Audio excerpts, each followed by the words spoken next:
For joining this morning, and welcome to my bedroom.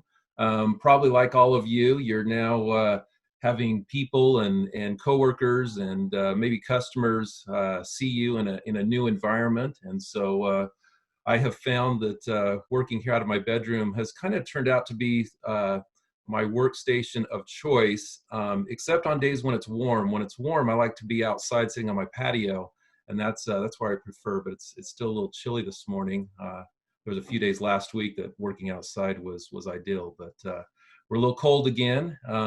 Hopefully that'll change this weekend.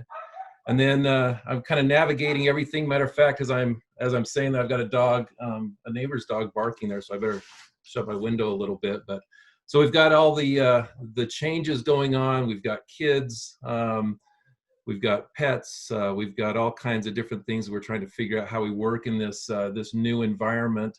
And for me, I've got 4 children, and they're all home and all feeling different feelings about school and the fact that they're not going back to school. I've got one who's really upset about that, and 2 who are celebrating that, and then I've got one who was in the Philippines, and we didn't think we would see that our son for another 16 months or so, and he's now home, been home for a few weeks. So lots of changes that I'm sure we're all navigating through and figuring out, and our companies are dealing with a lot of changes. Our employees are dealing with a lot of changes.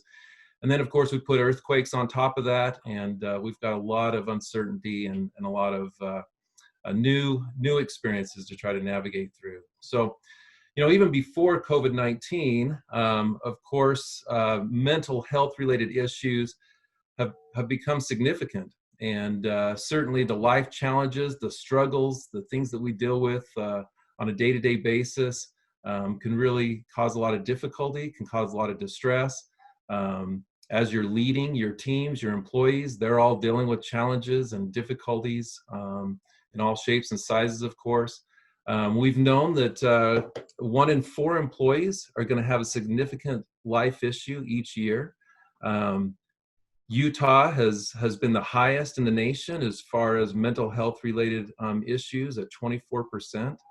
And we know that a lot of people have been dealing with substance use and mental health related issues, and only about 40% of them have even been getting help. And then here in Utah, but also in the Intermountain area, we have a real high suicide rate. And now again, this is all prior to COVID-19.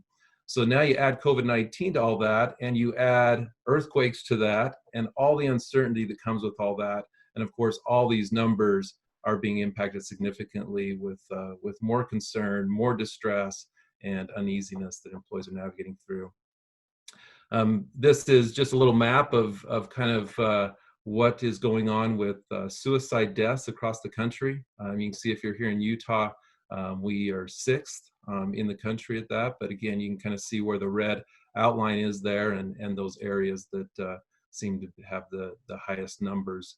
And so again, there's, prior to COVID-19 and now with COVID-19 and a lot of uncertainty, certainly we could see some changes to this as well. So here's some of the changes that we and the employees that work in our organizations are dealing with. Of course, trying to figure out kind of a new work environment potentially, or how to kind of work in the environment that they are with some of the changes that have maybe had to take place. Certainly some are worried about employment. We know that there's a lot who have filed for unemployment. Some trying to figure out, if things are going to work for the next week, for the next month, what the future holds. It's hard to kind of get away from some of the stressors now. We've got family life and financial stress and all that kind of stuff, kind of all right here in some respects on top of us at the same time. We've got maybe we're not connecting with others as often as we typically do. Maybe we're trying to navigate how to be an employee, be a leader, and also kind of be a teacher and help our kids with school and those sort of activities. And then, of course, we've got this new thing that's impacting many, which the senior year for many is now changing, and so there's a lot of uneasiness and a lot lot of difficulty as we look at all this. So this slide here is who will we be during, whether we say COVID-19, which obviously we're addressing right now, or who will we be just in times of crisis, dealing with uncertainty. Will we be, or are our employees in that place of that fear zone? Are we in a position where we're kind of grabbing everything off the shelves of the grocery store? And we're not even really thinking about, do I need it or not? We're just trying to get it, to be prepared. Are we complaining and talking about how uncomfortable and difficult and how worried we are? Are we getting mad quickly and kind of reacting suddenly and overreacting and maybe thinking about and hearing about and passing on negative messages? Those are all kind of the fear zone, and at times we might kind of find ourselves in that place.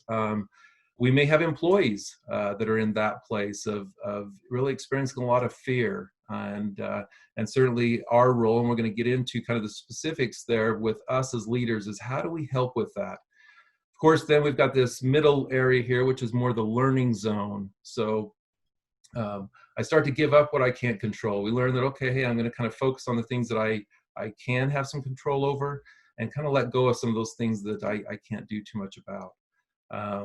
Maybe I'm going to really take a look at, how am I functioning? What are the emotions that I'm experiencing? What are the emotions of my individual team members and those that I lead? I become aware of situations and think before I act. And that's a really important part for a leader is to kind of take a look at things and really decide, okay, how do I need to kind of act and navigate through this? And then evaluate information before spreading false information. So I want to make sure that the communication that I'm sharing, again, is positive or is helpful. And then I also want to recognize when I'm in kind of this learning zone that, hey, we're all trying to do our best. Our employees are trying to navigate this new situation, this environment, their best. I'm trying to do the best that I can as a leader and to have some patience with one another. And then this growth zone over here is ideally where we'd be as leaders. This is that place, and in some respects, some of you may be familiar with the term of positive psychology. But in this growth zone, we really kind of are looking at things in a positive way. We also really recognize that people matter, that our teams matter, and not only the team as a whole, but the individual members of our team really matter. So some of those things that would be characteristic of somebody in the growth zone is I think of others and see how to help them. The next one here is I make my talents available to those who need them. And then I live in the present and focus on the future. And we're going to, as a leader too, is also identifying, what's critical right now. I'm empathetic with myself and with others, realizing that, hey, this is going to, this is causing a lot of difficulty. This is going to be tough. And I can kind of be patient with myself, as important as being patient with other people as we try to kind of work through things.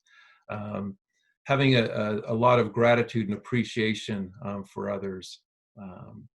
I keep a happy and emotional state, and I spread hope, and how important that is as a leader to be spreading that hope. I look for ways to adapt to new changes. How can we make this successful? How can we succeed through this? How can we do our very best? How can we maybe even grow stronger through this?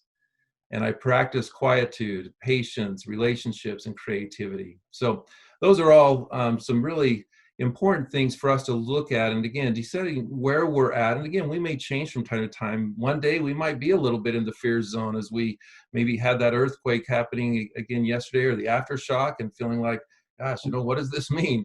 But being able to kind of move through that. And as a leader in particular, looking at those things that are really going to allow us to be successful and be in that growth zone and be able to lead our teams with compassion and clarity. So now we're going to talk about some things that are really important for us to do as leaders. And the first one here is people want strong leaders. They want leaders who can give direction on what to do and what not to do. And so as a leader now, you're really looking at, in a time of crisis or uncertainty, is to identify what are our priorities. You may have had some goals that maybe were, things you were trying to work towards for the next couple of years. And not to say that we've got to not still have those same goals, but right now we might have to focus differently. We might have to look at, okay, what do we have to do right now to be really successful? I know for us at Blomquist Health, we were providing some video counseling, but once this pandemic started and everybody was kind of having to change how they're interacting and isolate from one another to a certain degree, we really had to look at how can we continue to provide our services and do things that are critical for us to do right now, even though those weren't necessarily the key factors that we were looking for in kind of our long-term plan. But what are things we've got to do now to be successful?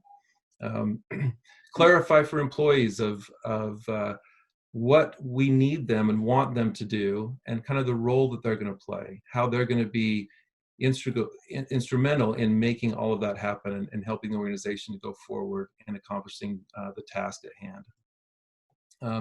So just the tip here is to give steady guidance, focus on the business, the critical priorities on which the team can align.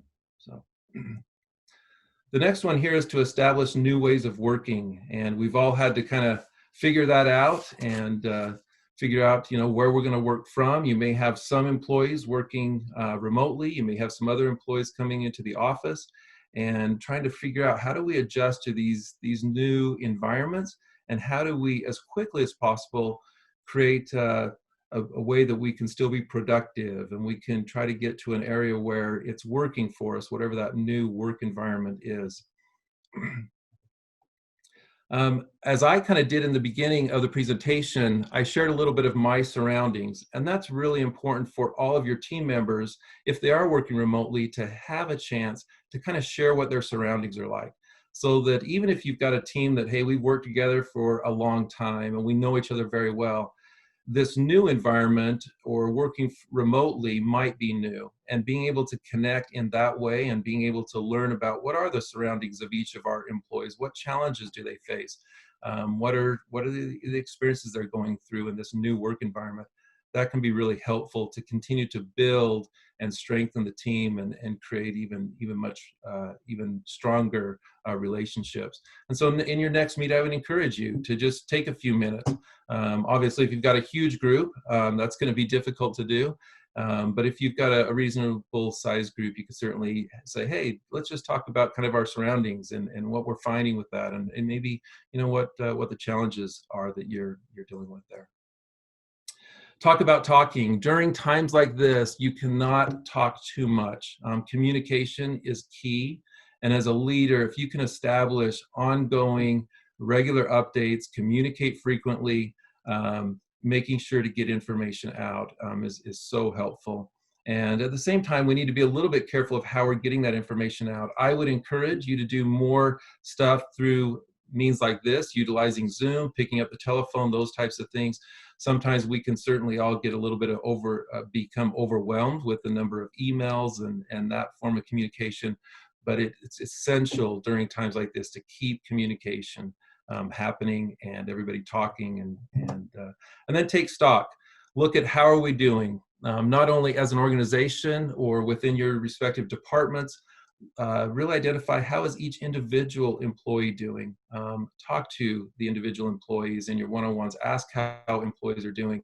Really find out kind of how each individual is doing, how are we doing as a department, as an organization, and do we need to make some changes? Are there things we might need to do a little differently? Are we learning some new things through this process? But really kind of see how are we doing, how are we functioning, and making those small tweaks and adjustments as we go along. So certainly, I think we all would look at this point now and say, you know what, COVID-19's had a significant impact for probably longer than we maybe would have thought initially. I know when this all started happening now about a month ago, a month seemed like a long time. And now here we are a month into it, and we may be, there's some reports and discussion of, this may continue for months still to come and through the summer, and kind of the getting back to what used to be the norm prior to COVID-19 it still may take some time to get there. So again, continuing to just kind of work in the new environment, be able to kind of evaluate how things are going and continue to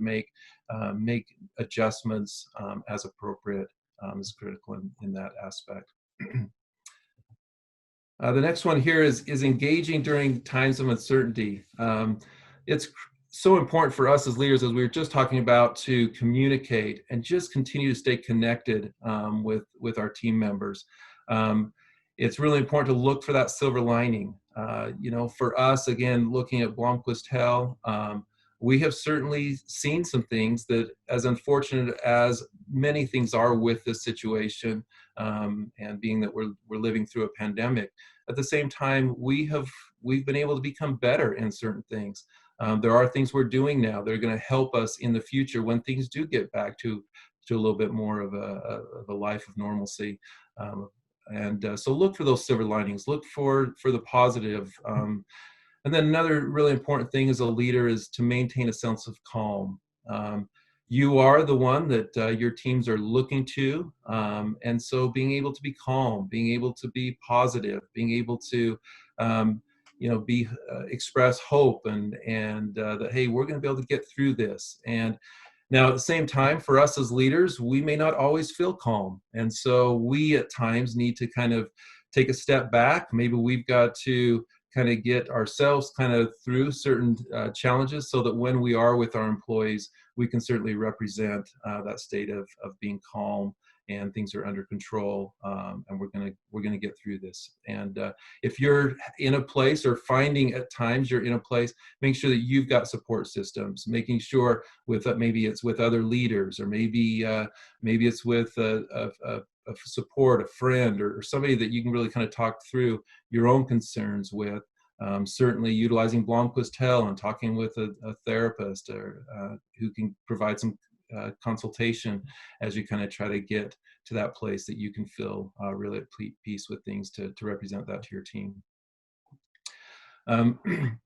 Personal interactions are so important. Every employee needs interaction, and some employees are going to find themselves a little isolated.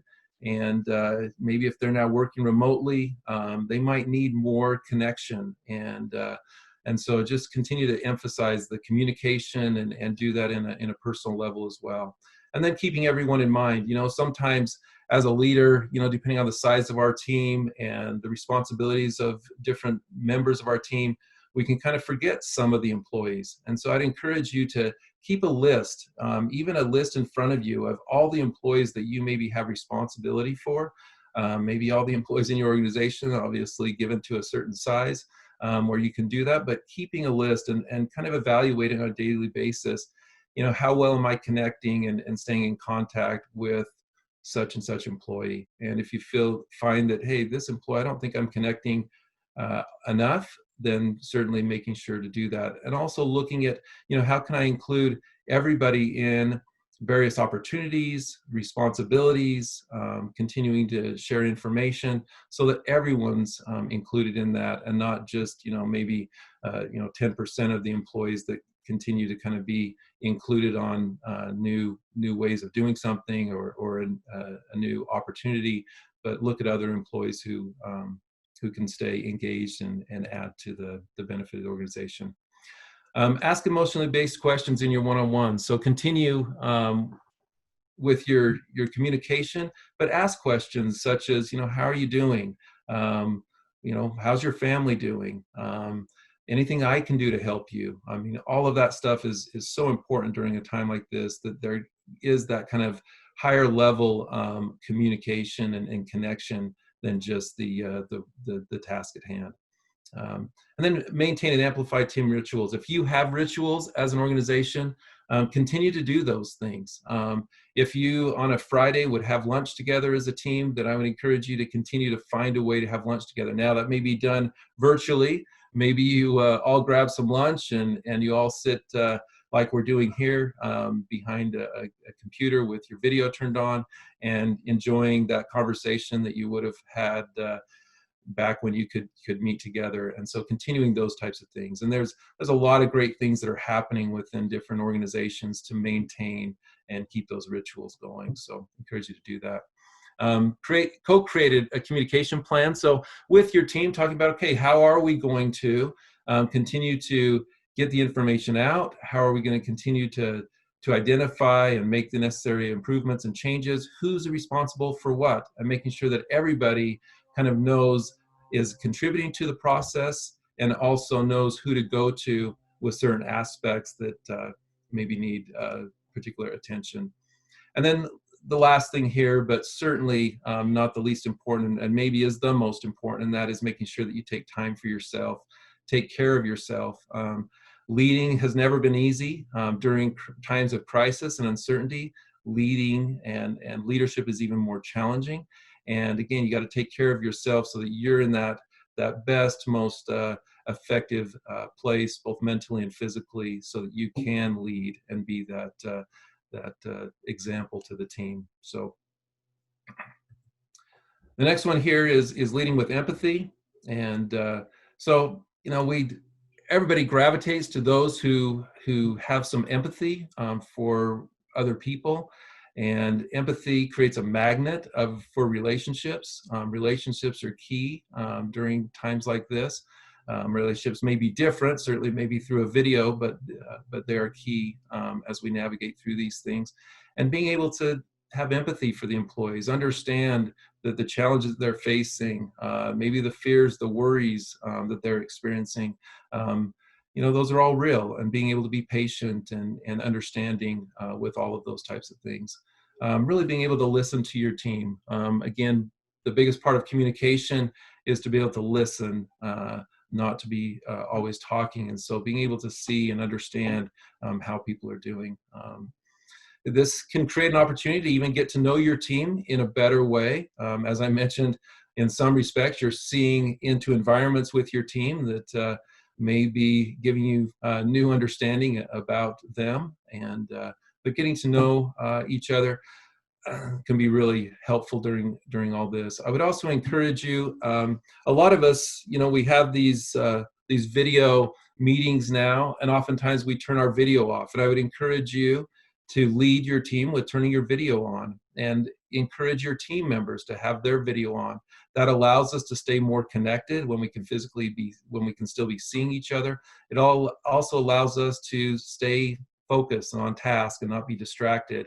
I think we've all sat through webinars and various other meetings done through this type of an avenue where, yeah, we've got the meeting going, but we're often doing other things. So trying to create that connection and working with our teams. Being available, even during this time. You know, you may have employees that historically would come to your office frequently. And so still being available to where, if it's not in person, where you're kind of in the same work environment now, but people can still get a hold of you. They can still connect with you.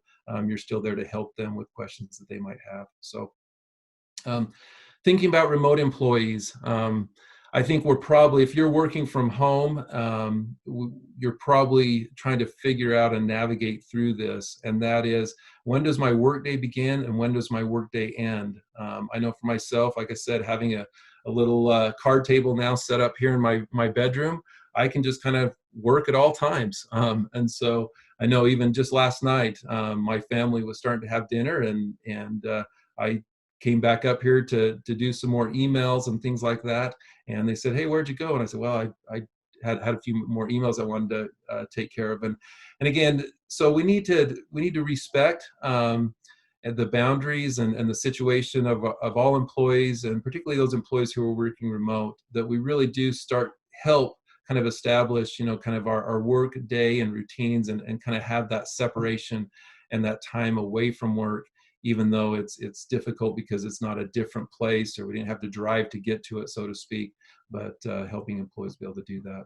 And then being visible. If you are still in an office and you've got employees there with you, making sure you're getting out of your office, you're walking around, talking to employees, obviously maintaining social distancing as appropriate, but talking and still engaging. Sometimes as leaders, we can, during times of crisis, end up spending more time in our offices because we're dealing with crisis situations that maybe are things that we want to have the door shut for, and we're trying to kind of navigate through important details.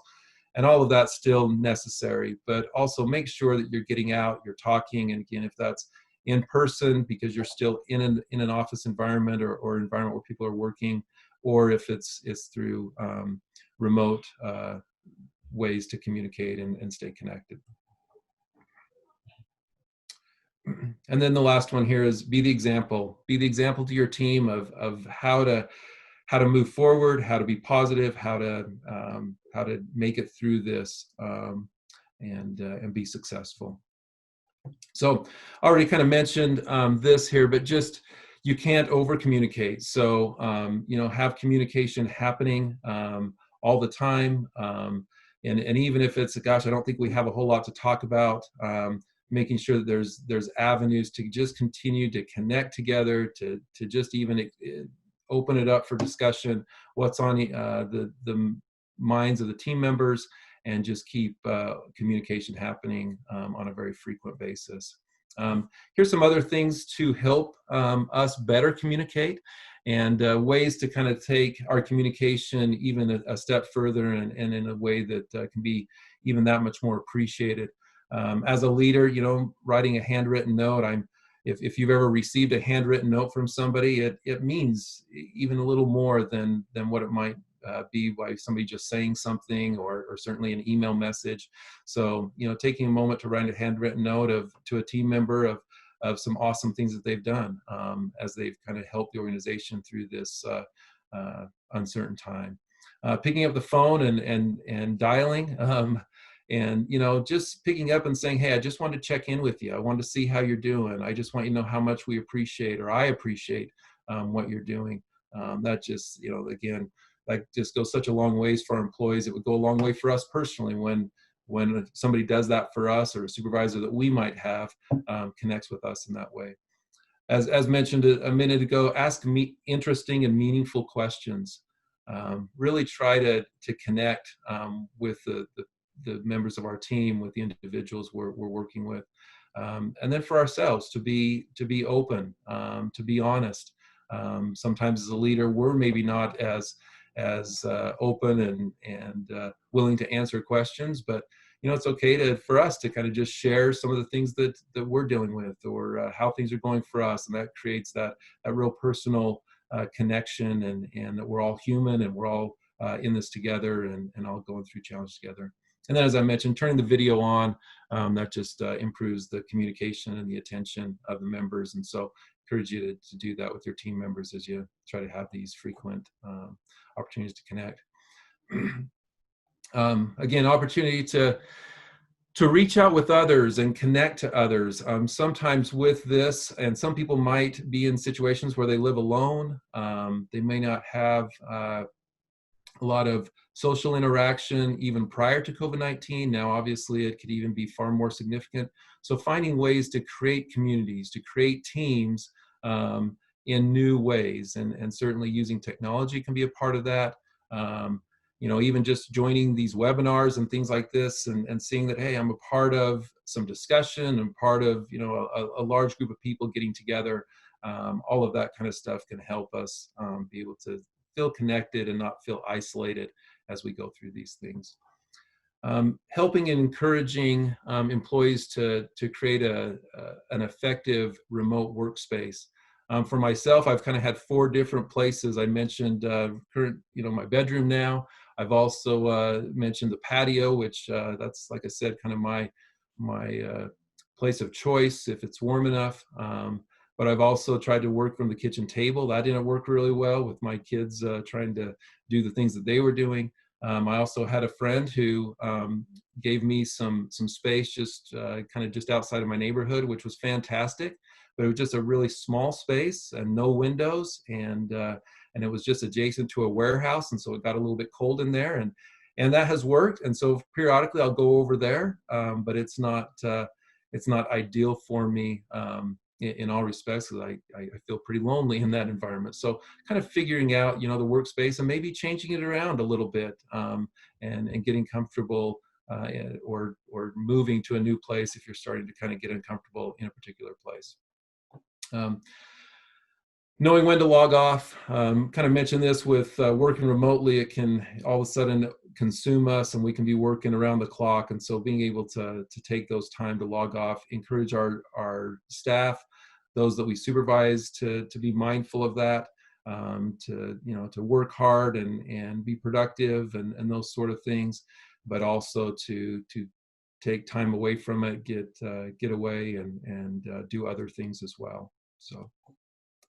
And then self-care, which we mentioned. So let's jump now into 6 tips for self-care and well-being, and how important these can be during this kind of a time. The first one, as you can see here, is to savor, and I really like that word. When I think of savoring, it takes me back to being up in Sun Valley and sitting on the curb of Main Street and eating my favorite ice cream, which is Rocky Road, in a waffle cone, and just sitting there and enjoying a warm summer evening and being able to really savor that moment. But it's important during times like this that we find things that we can really just put our full mind to and savor that moment. The technique of mindfulness, to be really present in the current place that we are, and being able to really experience and enjoy the good that's around us.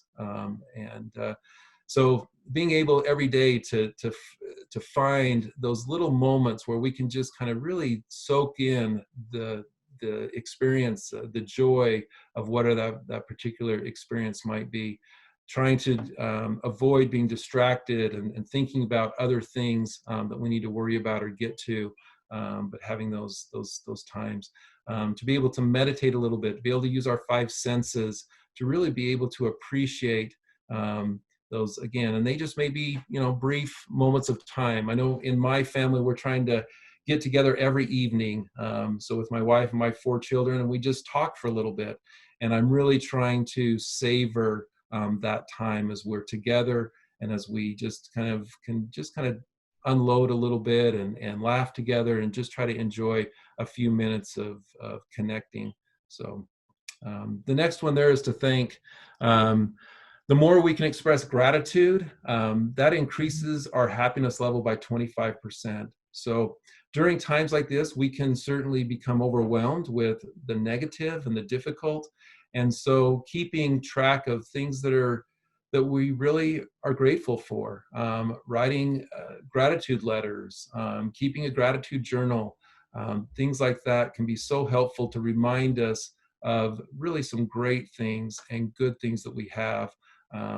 And that certainly can help our happiness at all times, but particularly during challenging and uncertain times like we're in now. Aspire, meaning that you're feeling hopeful, you have a sense of purpose, being optimistic.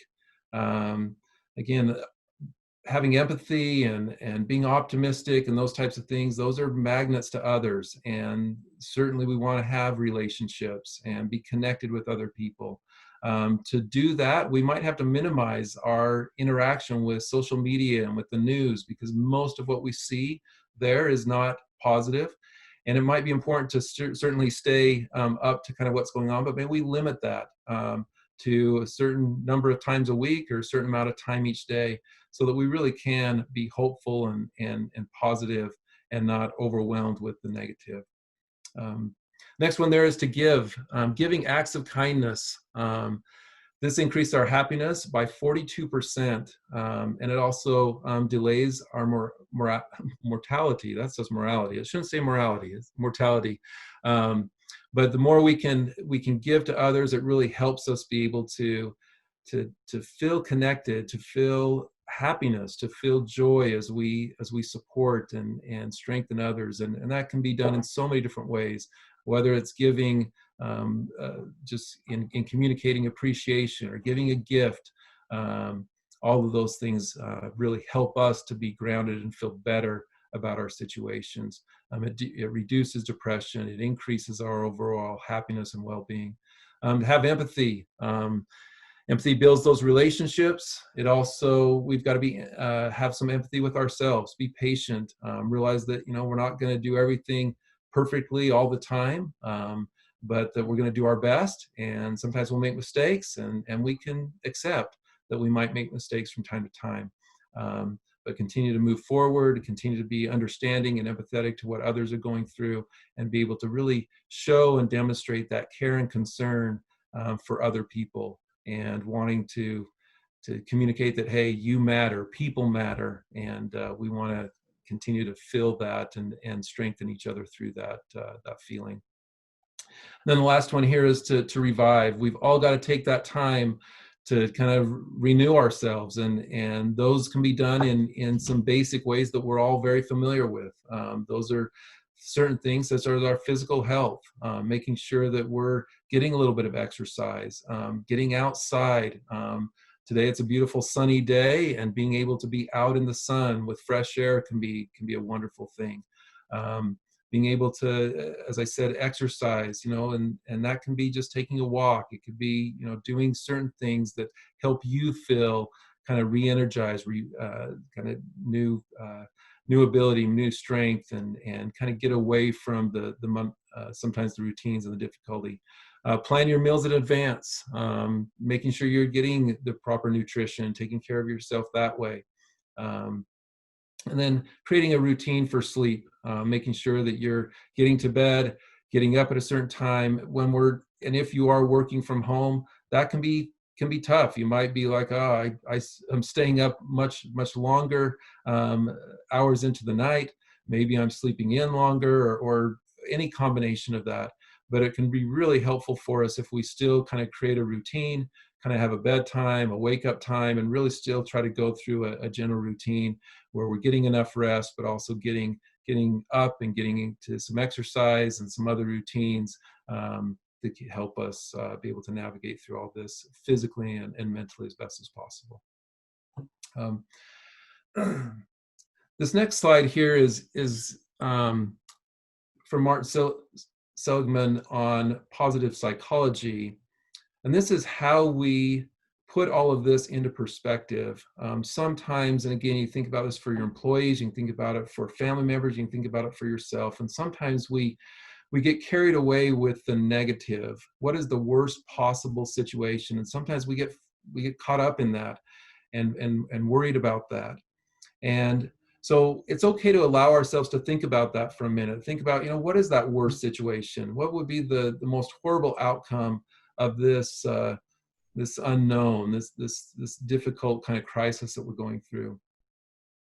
And then after you've kind of allowed yourself to think about that for a minute, then step 2 then is to think about, well, what is the best outcome? What is the complete opposite of the thing that I'm worried about?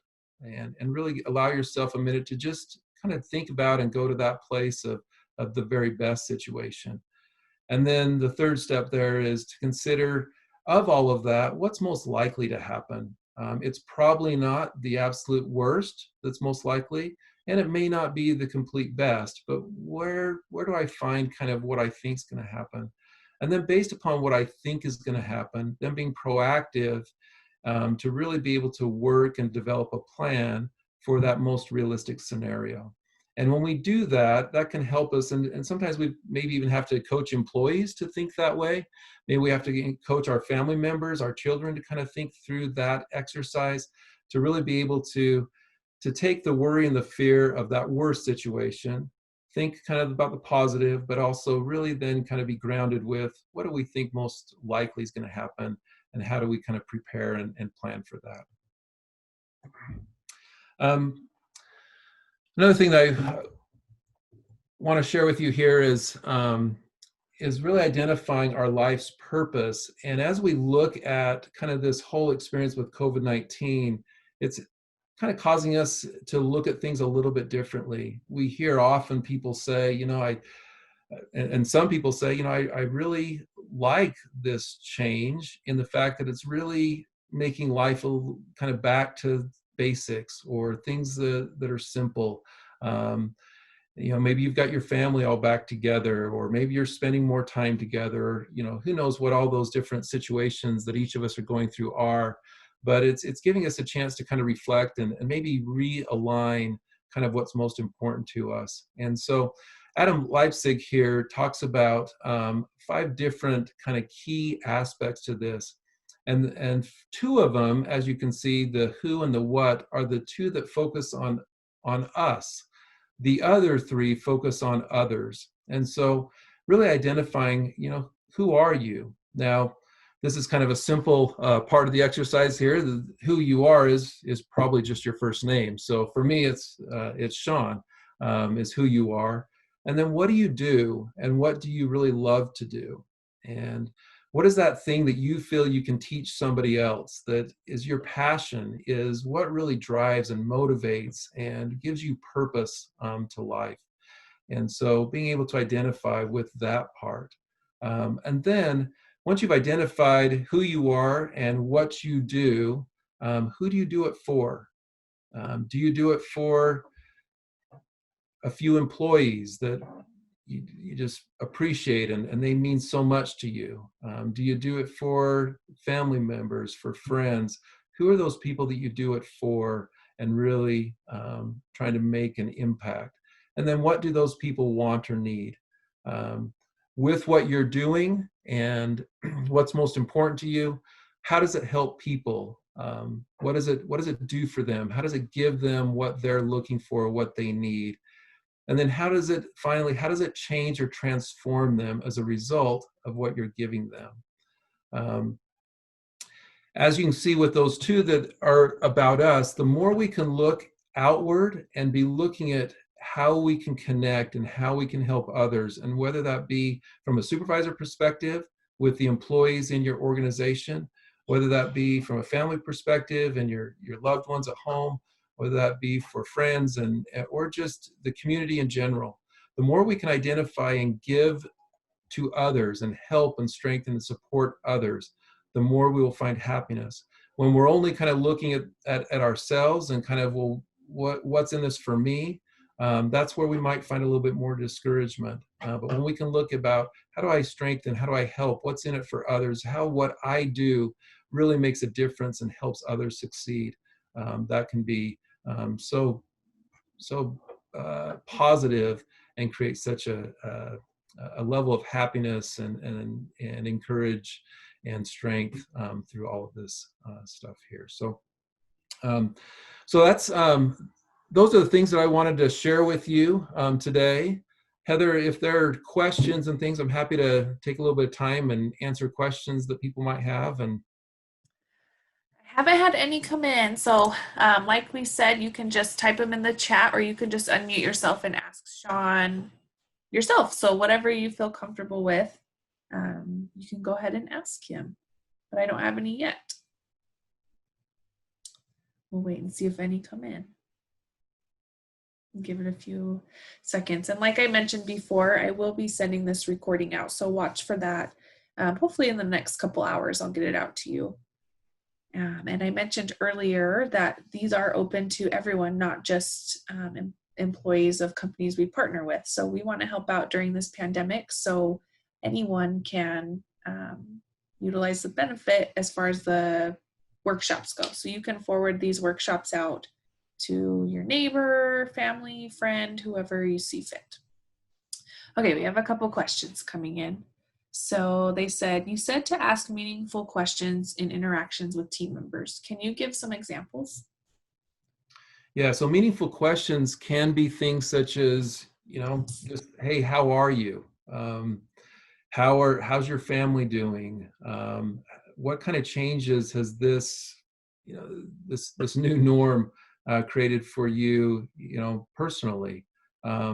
Things such as, what could I do to help you? So more of the personal kinds of questions and connection, like you would want to, and hopefully your employees are in many respects friends, but like you would ask a friend, or like you would want somebody to ask you. And maybe that's the key right there, way to think about it is, how would you want others to engage or communicate with you? And so oftentimes, and I kind of share this from a therapy perspective all the time with clients, is think about, kind of put yourself in those shoes and think about, well, what would I want people to ask me? How would I want people to engage or show care and concern for me? And then I'm going to try to kind of share and demonstrate that with the questions that I'm asking to others. Awesome, thank you.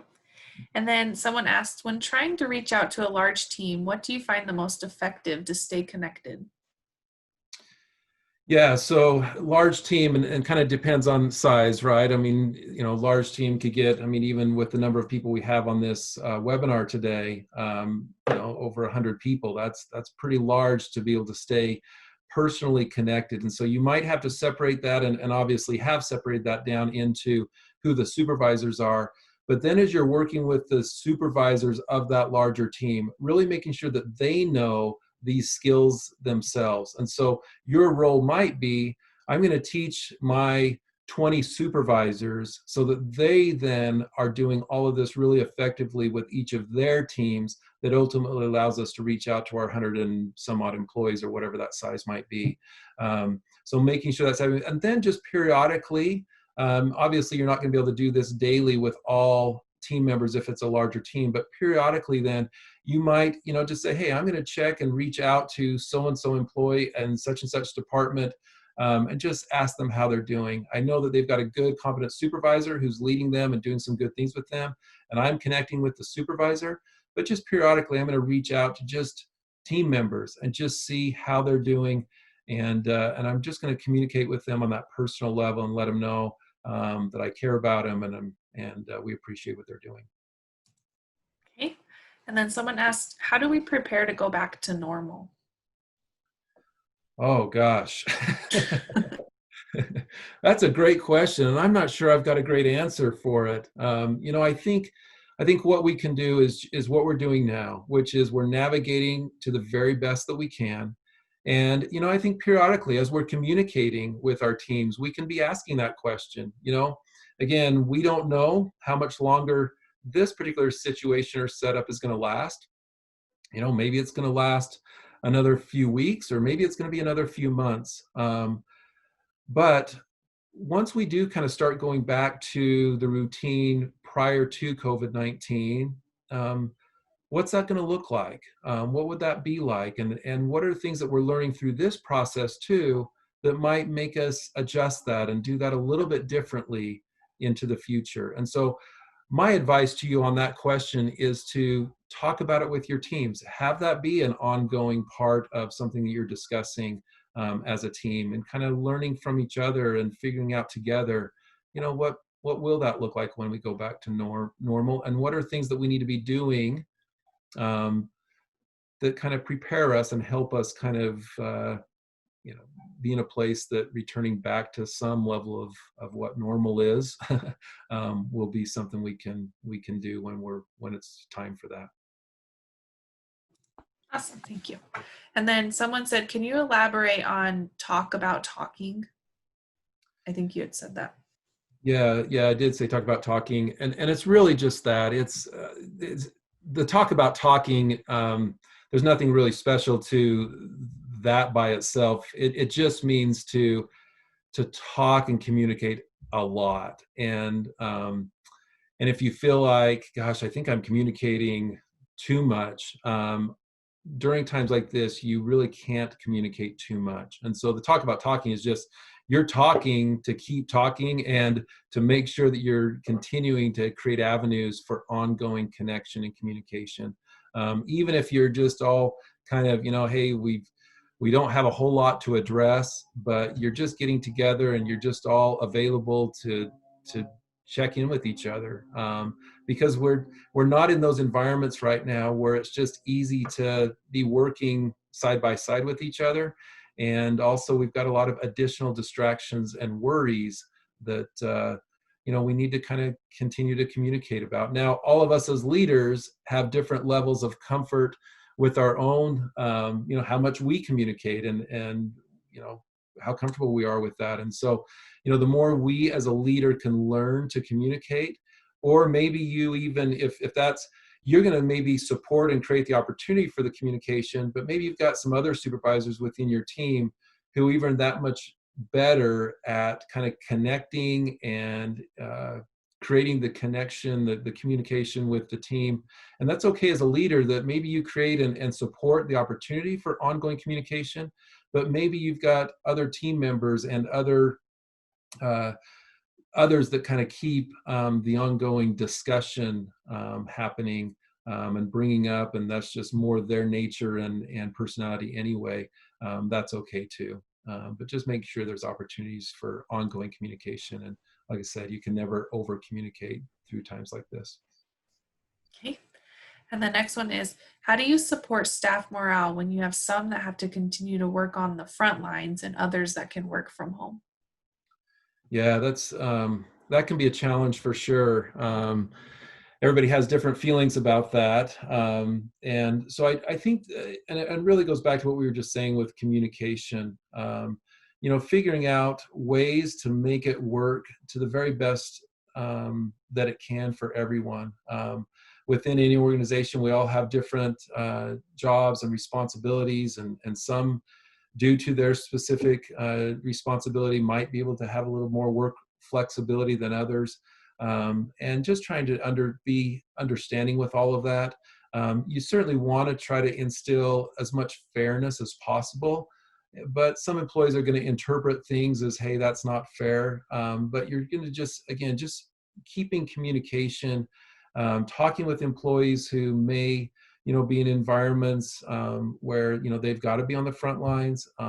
Maybe you're going to even demonstrate more appreciation to them. Maybe those are the employees that you're going to write that handwritten note, that would potentially, for some, or maybe for all of them, as they individually receive a handwritten note from you, maybe that really gives them that added encouragement or support, or just that level of appreciation that just goes a long ways.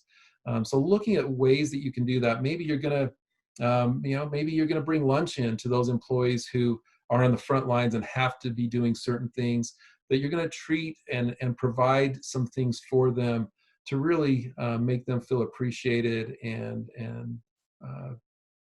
just express how much you appreciate what they're doing, and that can be helpful. And then allowing for discussion and brainstorming, and maybe they've got ideas of how there can be some flexibility to some situations, or maybe different employees can have some flexibility from time to time that rotates so that everybody can have some flexibility.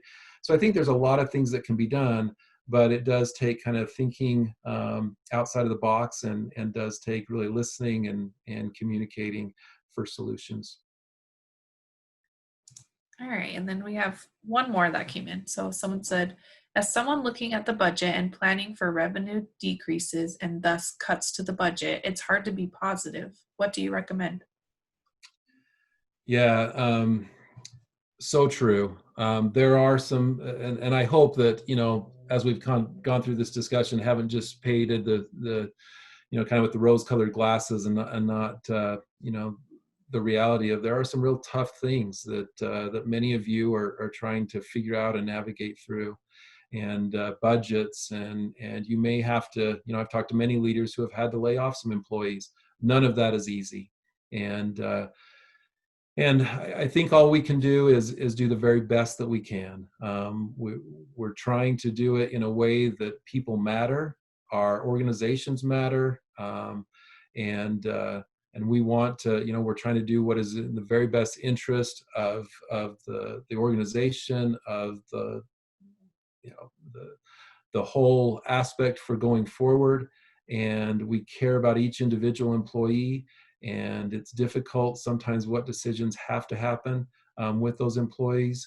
But we communicate, we're transparent, we're open, we're honest, we're appreciative, and we make those decisions with confidence, and knowing that we've evaluated, we've done our homework, we really know where things are at, what needs to happen. We've evaluated or discussed it with other members of our leadership team, and then feeling confident and feeling calm that you're doing the very best that can be done in a very unfortunate and challenging situation, and trying just to move forward with that, and again, then taking care of yourself, all those things of well-being, finding that time for you to kind of get away from the stress and the difficulty, and what's really kind of that weight, and be able to remember kind of those good things, and be able to manage that as well as possible, and try to be as positive and optimistic as you possibly can be. Awesome. Well, I think that is it. We don't have any other questions that have come in. So Thank you everyone who's here. And as a reminder, I'll be sending out the recording. So just watch for that later today. And I hope you guys all have an excellent weekend. Thanks, everyone.